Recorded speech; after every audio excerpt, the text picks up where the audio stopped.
Bonjour à tous, j'espère que vous allez bien. Donc aujourd'hui, on se retrouve pour questions-réponses concernant le parcours de Flamme Jumelle. Alors aujourd'hui, je vais uniquement répondre à une seule question. Une question qui revient toujours, très souvent en tout cas, et je pense que vous vous êtes tous posé à un moment donné cette question. Comment savoir si je suis Flamme Jumelle ? Peut-être que je me trompe, peut-être que je ne suis pas dedans et je n'ai aucun moyen de savoir, personne ne peut me confirmer si je suis dans ce parcours. Alors, il y a une personne qui peut vous confirmer ça, c'est vous-même déjà. Effectivement, personne ne peut vous attester. D'accord? Là, vous confirmez, vous garantir que vous êtes Flamme Jumelle. La réponse, elle est en vous. Vous avez la réponse. Bon, vu comme ça, ouais, bon, ok, c'est facile, j'ai la réponse, mais si je me pose la question, c'est que j'ai pas la réponse. Je vous entends déjà. Hein. Je doute, non, j'ai pas la réponse. Si je serais certaine de la réponse, je poserai pas la question. Je me poserai pas la question. Alors, mais c'est le cas, d'accord? La réponse, vous l'avez en vous, hein, parce que c'est quelque chose que l'on vibre. On vibre. Amour inconditionnel et c'est vraiment en fait une sensation. Alors, on vibre cet amour. C'est une certitude et c'est imprégné au plus profond de nous-mêmes. Maintenant, s'il y a des couches de peur, des couches de doute, des couches d'ego qui viennent étouffer cette certitude, effectivement, tout se mélange, on ne sait pas, on doute, on a peur de se tromper, voilà. Mais au plus profond de vous-même, la réponse, vous l'avez. C'est gravé dans votre ADN, d'accord, hein? Les flammes jumelles vibrent d'une certaine manière. On se reconnaît entre nous, hein, il y a une reconnaissance mutuelle à la voix, la vibration de la voix, le sentiment de bien-être quand on communique avec une autre flamme jumelle, hein, on se sent bien, on se sent apaisé et on a l'impression en tout cas d'appartenir à cette même famille d'âmes. On parle le même langage, on se comprend, voilà. Et il y a ce sentiment de bienveillance. Ça, voilà, donc quand si vous avez la chance de pouvoir communiquer avec quelqu'un qui est également dans ce parcours, c'est ce que vous allez ressentir. Hein, parce que la vibration est la même. On vibre d'une certaine manière. Alors,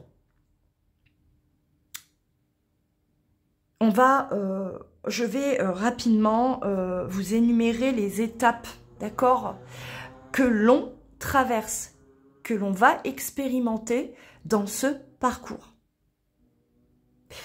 Ces étapes-là, elles sont là dans tous les parcours.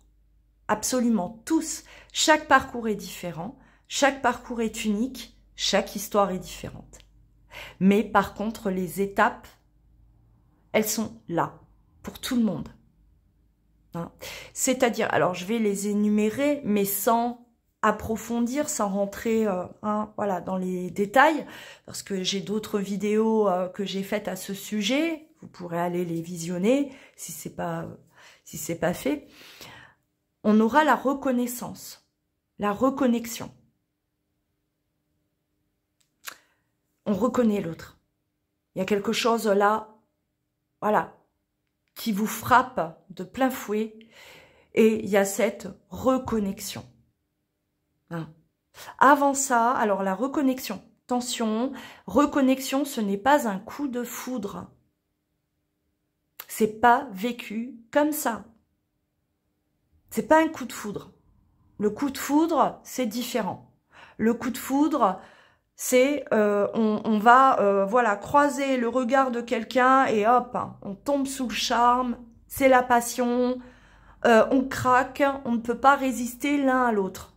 Ça, c'est coup de foudre, d'accord, hein? C'est des histoires très passionnelles, souvent très éphémères, mais voilà, c'est pas du tout de cette manière que se déroule la reconnexion chez les jumeaux. La reconnexion, c'est vraiment la reconnaissance d'âme. C'est profond, c'est bouleversant, c'est intriguant. On se demande là, qui est cette personne? Qui est cette personne, cet inconnu que je connais finalement, qui me bouleverse et qui là, occupe toute la place dans ma tête, dans mon corps. Hein. C'est la reconnexion, la reconnaissance. Au moment de la reconnaissance, on va pas forcément tout de suite vivre la lune de miel, d'accord? Il peut se passer du temps. Hein. Parfois, il se passe même des années. Dans certains cas, d'accord, hein, entre la reconnexion et la lune de miel qui finalement ne dure pas longtemps. Hein. La lune de miel, c'est vraiment intense, hein. C'est, voilà, on est dans notre bulle, tous les deux, on se retrouve, on est à la maison, on se sent en sécurité, le sentiment de se sentir en sécurité, ce sentiment de pouvoir être là, nous-mêmes, sans crainte, peur d'être jugé, hein, mais ça ne dure pas. D'accord? Parce que très vite, on est rattrapé par les peurs, très vite, ça déraille. Voilà, je vais pas m'étaler là-dessus. J'ai dit au départ que j'allais pas détailler hein, les étapes. Je le fais quand même, mais non, je vais pas m'étaler sur le déroulement de chaque étape. D'accord?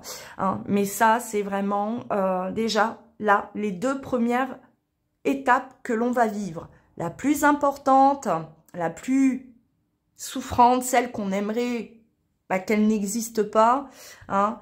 On aimerait, voilà, on aurait pu nous épargner de ça, mais non, c'est la plus importante, c'est celle de la séparation.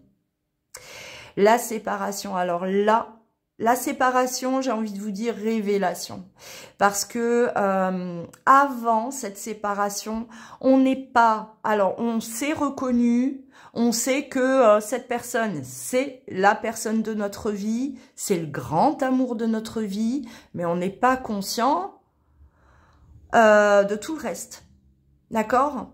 On n'est pas conscient qu'on est rentré dans un parcours. À partir du moment où on s'est reconnecté, là, tout s'est enclenché.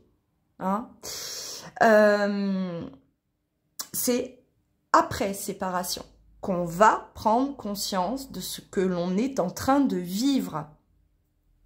Pourquoi? Parce que la séparation, elle est dévastatrice, elle est terrifiante, elle est extrêmement souffrante. Voilà, au moment de la séparation, là, on va vivre quelque chose de extrêmement souffrant. On va plonger dans ce qu'on appelle la nuit noire de l'âme. Pour ensuite, hop, ressortir la tête de l'eau et avancer.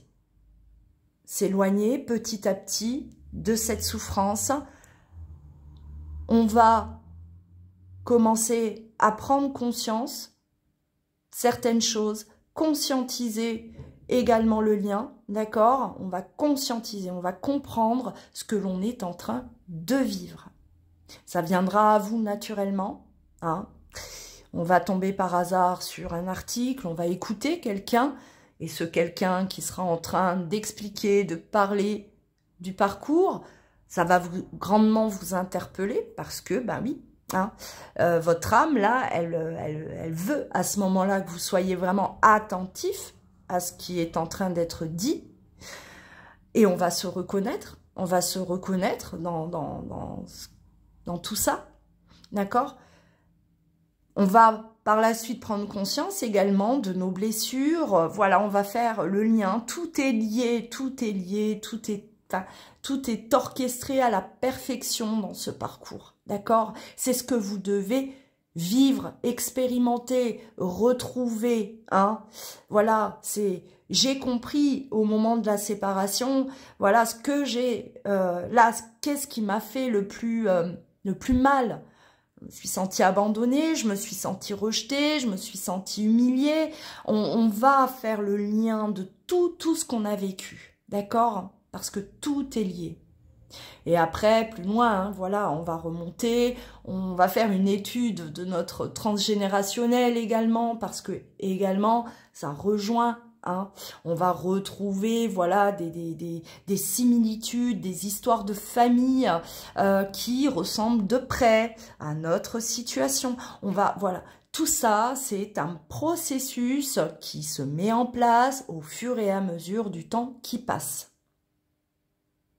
Si vous ne vous retrouvez pas là dans tout ce que je dis, et qu'on est dans une relation, on est séparés depuis la séparation, je sors pas la tête de l'eau, je rumine, je suis en colère, ça fait 10 ans que je lui en veux, mais ça fait 10 ans que je veux le voir revenir.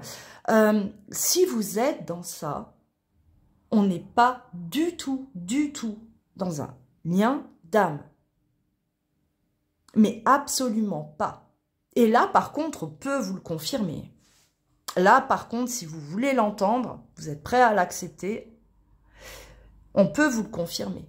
Parce que, voilà, relation toxique, ou dépendance affective, ou ego blessé, on n'accepte pas la séparation, on n'accepte pas de voir l'autre avec quelqu'un d'autre, on n'accepte pas cette défaite, cet échec.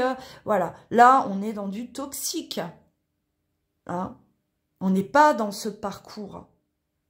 Les étapes, on va les vivre, on va les traverser, d'accord? Et ça, c'est un indicateur.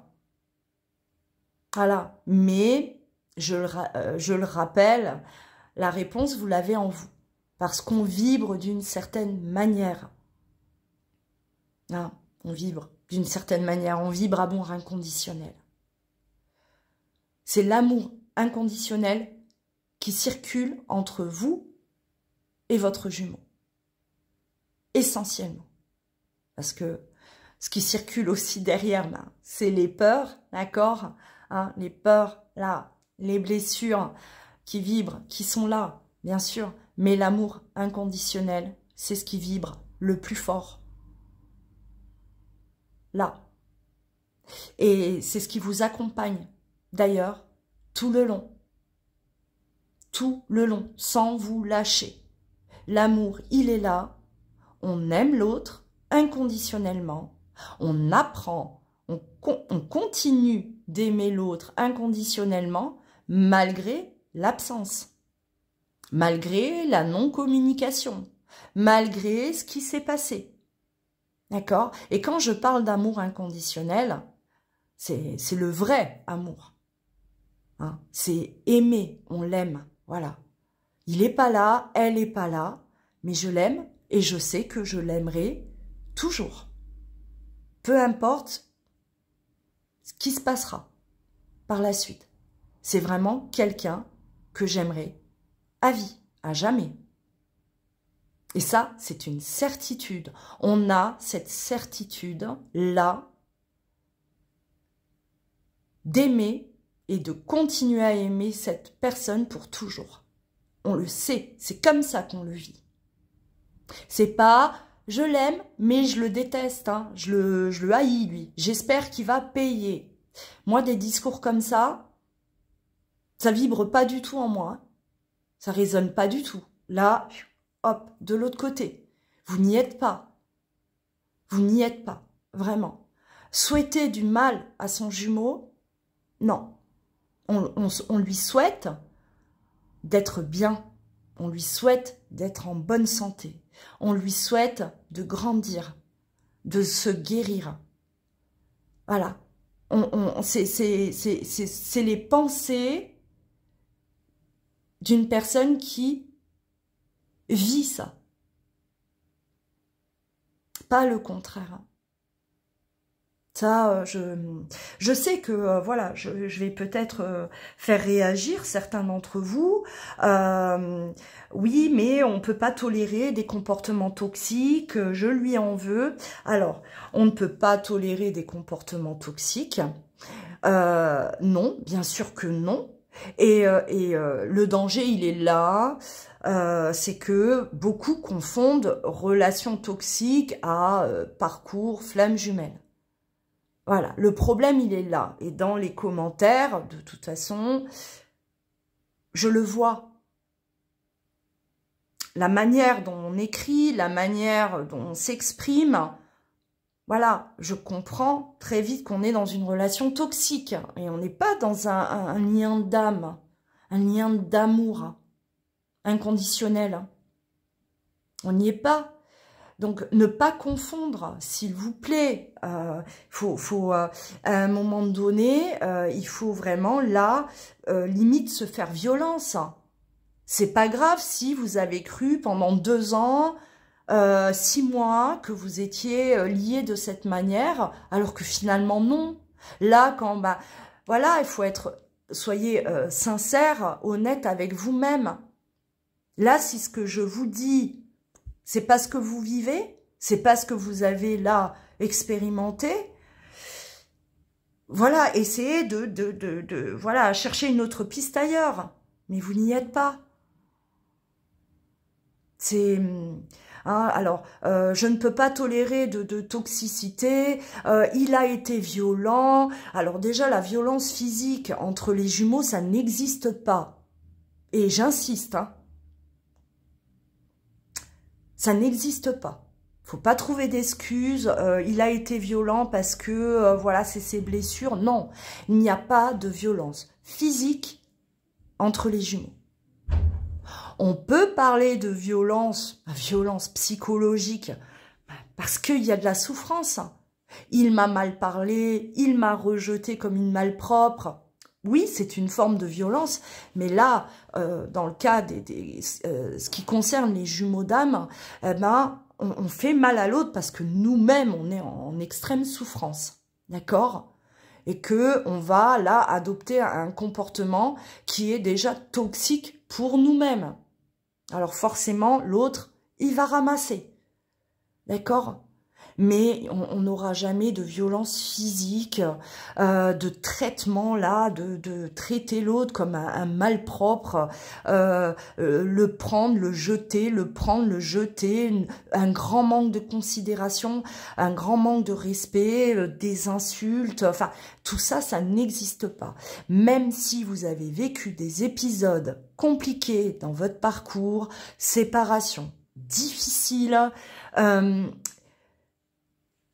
il y aura toujours derrière, là, la bienveillance. Toujours. Et on le sait et on le sent.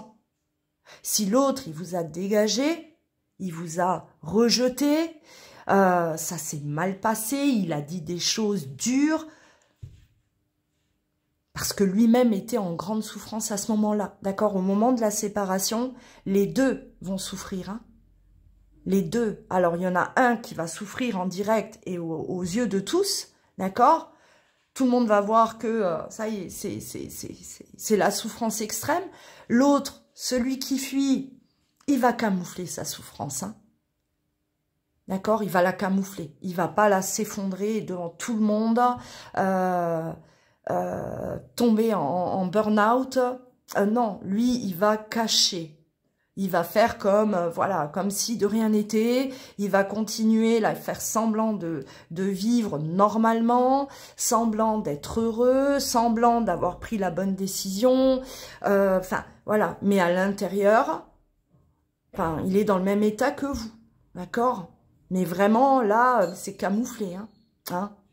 Étant donné que, à ce moment-là, celui qui part, le runner, celui qui décide d'arrêter, pour lui, là, c'est la meilleure façon de se sauver. Lui-même, il va essayer de se persuader que il a eu raison et que tout va bien.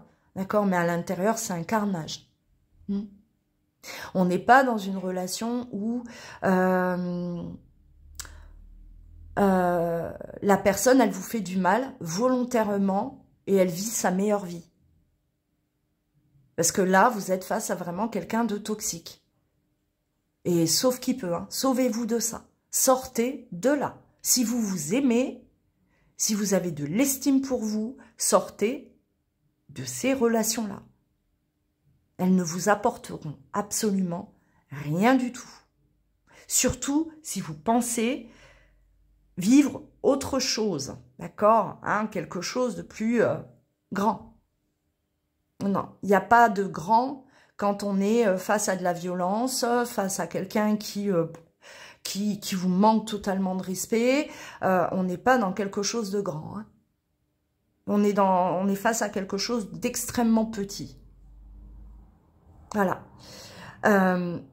Donc voilà les étapes. Hein, ça, c'est ce que vous allez vivre durant ce parcours. Et vous allez reconnaître ces étapes parce qu'avec du recul, on arrive vraiment à reconnaître. Voilà, là, cette période-là, eh ben, c'est cette phase-là. Par exemple, la nuit noire de l'âme. Hein, j'ai vécu cette période. J'ai vécu là la période où j'ai commencé à conscientiser, à aller mieux, à vouloir me sauver. D'accord, de la souffrance.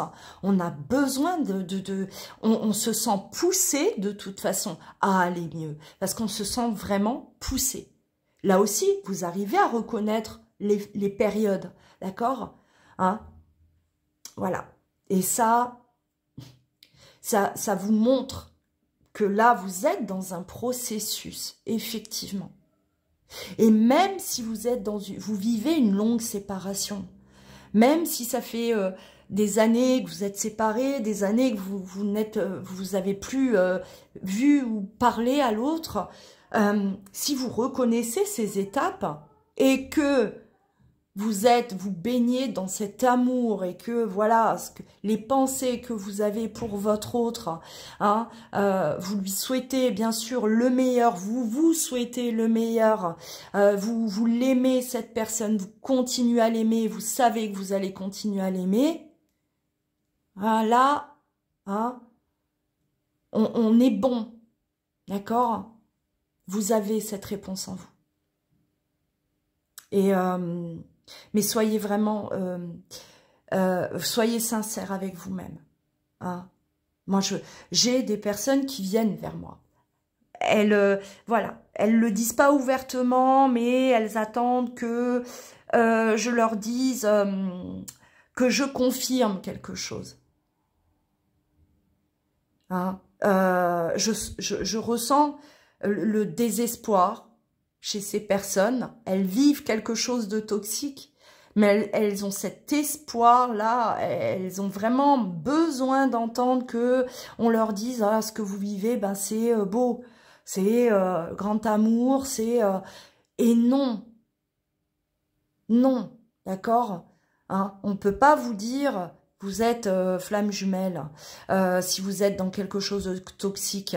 Je ne peux pas vous confirmer moi, là, à vous délivrer une attestation flamme jumelle si vous l'êtes.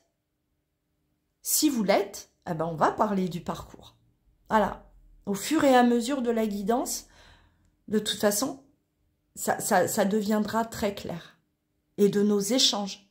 Parce que la vibration, on la reconnaît.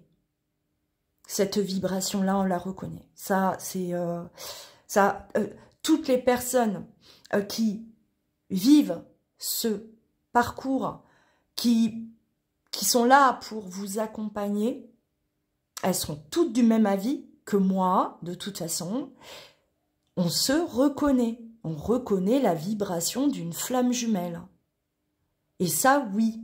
Hein, et ça sera très fluide entre nous. Ça va être, voilà, on se parle peut-être pour la première fois, mais très vite, on se sent bien. On se sent apaisé. On pourrait parler des heures. C'est ce que je dis d'ailleurs à certains qui viennent à moi. On pourrait parler des heures ensemble parce qu'on parle le même langage. La vibration là, elle est identique. Et c'est réel. Hein. On pourrait vraiment se parler des heures. Et on aurait tellement de choses à se dire. Il y a vraiment cette reconnaissance également chez les jumeaux. Hein. Donc, soyez vraiment dans l'observation de vous-même. Soyez attentif à tout ce que vous avez vécu. Observez, analysez tout ce que vous avez vécu jusqu'à aujourd'hui. Vous retrouvez ces étapes, vous les avez vécues, vous reconnaissez également voilà, tout ce que vous avez pu ressentir hein, lors de la reconnexion, la lune de miel qui est, on l'appelle la lune de miel, c'est pas pour rien, parce que c'est juste magique. Hein, là, on est sur notre petit nuage, tous les deux. Vraiment, sentiment que rien ne pourra nous arriver, qu'on ne se quittera jamais, on s'est trouvé, c'est pour la vie, c'est pour l'éternité, c'est vraiment ce que l'on ressent à ce moment-là. Quand on est dans la lune de miel, avant que les peurs se réveillent, jamais, au grand jamais, on est là à se dire « Oh, j'ai peur qu'on se quitte ». Parce que pour nous, c'est impensable. C'est impensable. On ne se pose pas la question de est-ce que ça va marcher, parce que c'est évident. À ce moment-là, tout est évident. Tout est grandiose. Vraiment. Et c'est l'amour avec un grand A. Tout est parfait. Tout est divin. Vraiment. Ça dure pas longtemps. Ça ne dure pas longtemps. Ça se casse vite la figure. D'accord? Ça déraille. Voilà. Il y a des jumeaux qui vont... chez qui ça va dérailler vraiment à vitesse grand V en quelques jours. Hein, on a la dégringolade là en quelques jours et séparation. Il y a des jumeaux qui, chez qui, voilà, ça va s'étaler sur des semaines, des mois. Mais alors, la perfection, elle était finalement... C'était finalement court, cette phase-là où tout était parfait. Et même si la relation, elle s'étale sur plusieurs mois, ben, très vite, ça commence à dérailler. Très vite, d'accord? Et le déraillage, il peut durer, voilà, quelques mois. Mais surviendra la séparation. La séparation, elle est inévitable. C'est inévitable. Ça, un parcours où il n'y a pas de séparation, ce n'est pas un parcours. Ça, c'est... si vous retrouvez ça, hein, et qu'il y a tout le reste là, avec hein, cet amour-là divin, qui est là, qui est présent au quotidien, qui fait partie de votre vie. Ça fait partie de tout votre être. C'est là, H24. Quand je dis H24, c'est vraiment H24. On apprend à vivre avec. Ça fait partie de nous. Et quand on est on vit ce parcours, ben on s'imagine même plus en fait notre vie sans cet amour pour l'autre. C'est voilà, c'est nous, c'est en nous, c'est nous, et on peut pas s'imaginer la suite sans cet amour, sans ressentir cet amour. Parce que de toute façon, on ne peut pas se l'imaginer, parce que de toute façon, ce n'est pas possible. D'accord? Hein? On s'est reconnecté là dans la matière, et c'est parti. Hein? C'est parti pour durer. Jusqu'au bout, d'accord? Jusqu'au bout du bout du bout. Ça ne s'arrêtera plus. C'est pas un jour je le déteste, le lendemain oh, je crois que je l'aime encore, et puis pendant une semaine ça va être le grand amour, et puis la semaine d'après j'ai envie j'ai envie de le voir disparaître. On n'est pas là, non non, c'est malgré tout ce qui se passe, l'amour il est toujours là, la bienveillance est toujours là, toujours. Ça, c'est obligatoire. Alors, comment, quoi vous apporter de plus comme explication? Parce que finalement, ben, je vais pas dire qu'il n'y en a pas d'autres, parce qu'il y a toujours d'autres explications. mais c'est les plus clairs pour moi. Et également, alors, qu'on soit croyant ou pas, plus facile pour quelqu'un qui a la foi, d'accord, de reconnaître cet amour divin et de faire le lien avec le divin, d'accord, parce que c'est une relation sacrée, c'est une relation qui est voulue du divin, d'accord, hein, pour atteindre l'amour inconditionnel, se rapprocher du divin, parce que ça, on le vit également dans le parcours. Même si au début, on n'est pas croyant, on n'a pas la foi, vous allez être naturellement emporté vers ça. Vous allez naturellement vous connecter à ça, vous éveiller au divin. Parce que l'un ne va pas sans l'autre. Hein. Ça, là aussi. Hein. Et ça ne peut pas être autrement. Ça ne peut pas être autrement que ça. Les jumeaux, ben, bon, ceux qui sont concernés, ils vont comprendre là ce que je dis. Ça rejoint, d'accord? On est lié à Dieu. Hein. On est lié à Dieu et cet amour-là que l'on va expérimenter dans la matière, hein, c'est pour également là, faire descendre, là, dans la matière, cet amour divin, là, pour qu'il vibre ici-bas, d'accord? On l'expérimente dans cette relation d'amour.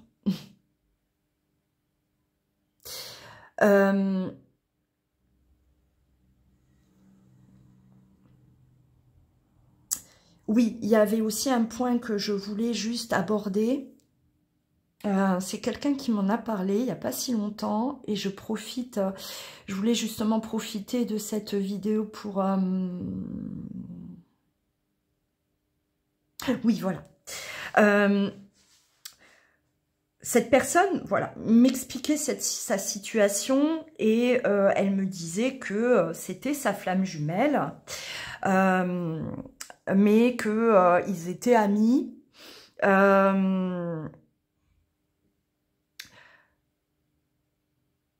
Alors, ils étaient amis, ça va me revenir, et ils ne pouvaient... elles sont flammes jumelles, mais voilà, il n'y a pas d'amour...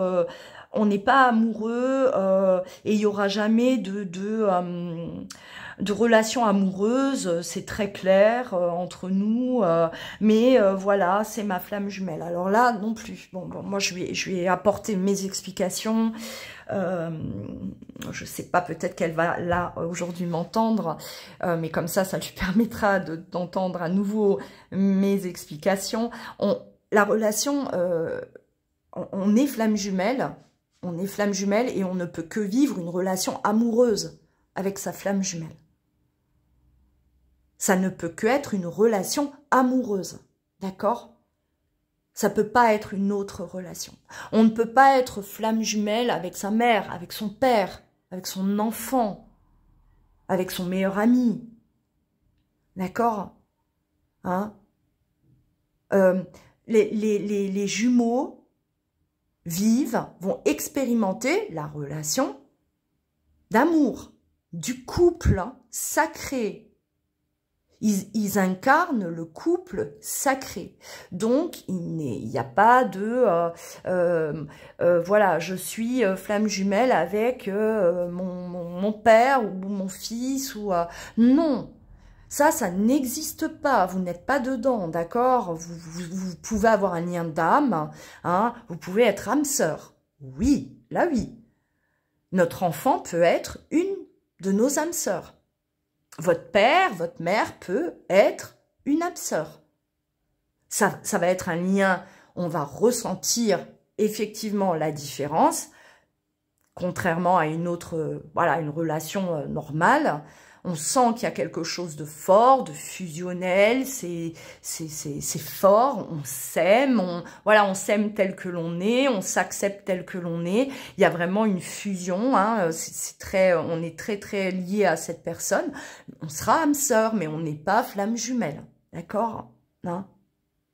Là aussi, voilà, j'en profite pour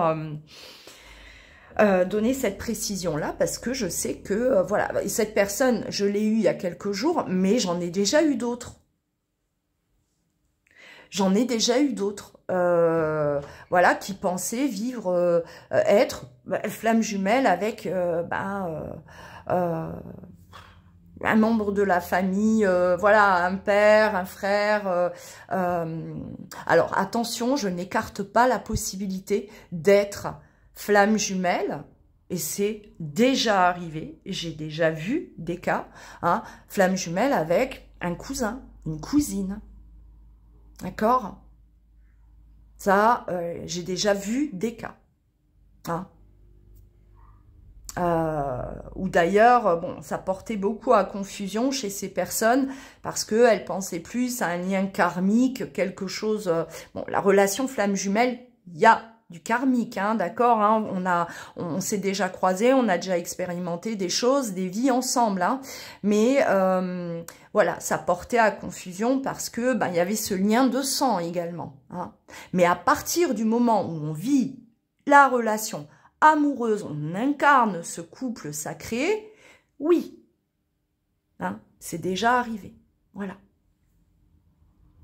En tout cas, j'espère que je vous ai apporté des réponses. J'espère que, voilà, ça peut vous aider, hein. Mais n'oubliez pas que la réponse, vous l'avez en vous. Vous l'avez, d'accord? Vous la portez en vous, cette réponse. Cette certitude. Voilà. Si besoin, n'hésitez pas à commenter, poser des questions. Moi, j'essaye voilà, de vraiment retenir les questions les plus pertinentes, celles qui reviennent le plus souvent, hein, mais voilà, n'hésitez pas, hein. Moi, voilà, je prends note, hein, et je vous prépare des vidéos pour y répondre à chaque fois. Prenez bien soin de vous et je vous dis à très vite.